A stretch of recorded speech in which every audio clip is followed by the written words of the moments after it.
সুপ্রিয় দর্শক, আসসালামু আলাইকুম। আজকের ভিডিওতে আমরা আলোচনা করব ঘরের ছাদে মিস্ত্রি খরচ। তো এই বিষয়ে অনেকের কমেন্ট ছিল যে একটি ঘরের ছাদ তৈরি করতে আসলে মিস্ত্রি খরচ কত টাকা আসবে। তো এই বিষয়ে অনেকেরই কমেন্ট ছিল, তো তার ভিত্তিতে আজকে আমি ভিডিওটি তৈরি করতে যাচ্ছি। তো এখানে একটা জিনিস মনে রাখবেন, আমরা যখন একটি ছাদ তৈরি করব, শুধুমাত্র ছাদের সাথে এটা সম্পর্কযুক্ত নয়, এর সাথে আপনার ঘরের পিলার থেকে শুরু করে প্রথমত হচ্ছে আপনার ছাদ, তারপর হচ্ছে পিলার, তারপর হচ্ছে মাটি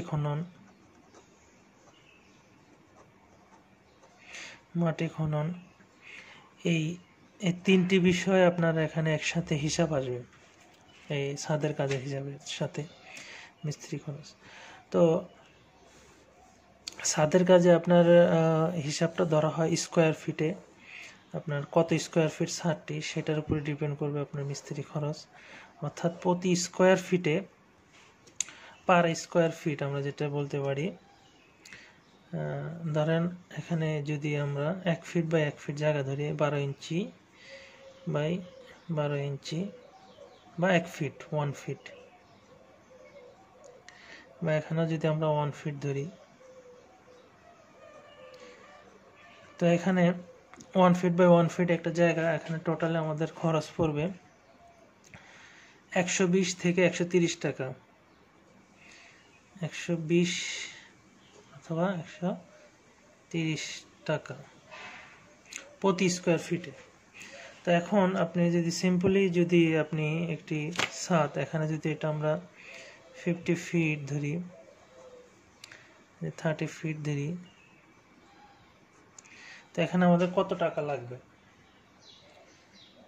তো এই হিসাবটি আমরা কিভাবে বের করবো? যা সিম্পলি আমরা যে কাজটা করব, এখানে 50 ফিট গুণন 30 ফিট, তো এটা আমরা পাচ্ছি 1500 স্কোয়ার ফিট। অর্থাৎ আমরা এইভাবে করব, 50 ইন্টু 30, তাহলে আমরা যেটা পাবো 1500 স্কোয়ার ফিট।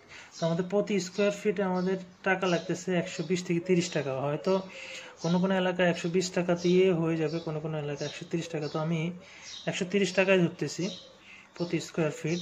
তো এখানে আমরা যদি 1500 স্কোয়ার ফিটে যদি আমরা 130 টাকা ধরি, তাহলে আমাদের খরচ আসতেছে 1,95,000 টাকা।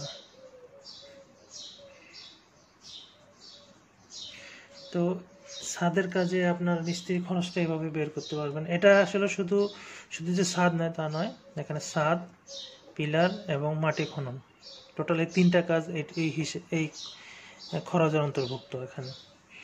তো ভিডিওটি ভালো লাগলে একটি লাইক দিতে পারেন, চ্যানেলটি সাবস্ক্রাইব করে সাথে থাকতে পারেন। আল্লাহ হাফেজ।